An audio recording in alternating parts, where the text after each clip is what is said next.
Sa pagsapit ng 2025, hindi lang taon ang magpapalit.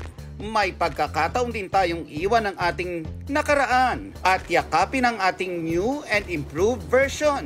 Kanya-kanyang assessment ang ilang Kapuso Stars kung ano ang iiwan nila sa 2024. My past self.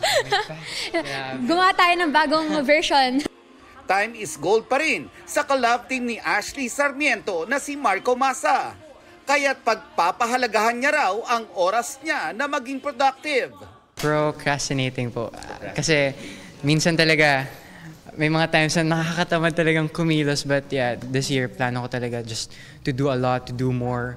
Nag-spill naman ang prinsesa ng CTJ Love Team na sina Sofia Pablo at Allen Ansay kung ano ang dapat baguhin ng isa't isa sa pagpasok ng taon. Dapat iwan niya yung pwede naman malate kahit 10 minutes. Hindi pagkain ng gulay. Last year mo pa yung pinangako. Para kay First Lady of Primetime Sanya Lopez at Sparkle Star Isabel Ortega, health is wealth, kaya't may mga bagay silang babaguhin ngayong taon. Eating more? Eating more. Hindi kasi malakas talaga akong kumain. Yan rin, bukod sa sleeping late, malakas din talaga. Siguro nagiging hobby na lang rin talaga pag wala ka masyadong ginagawa. Stop sleeping late.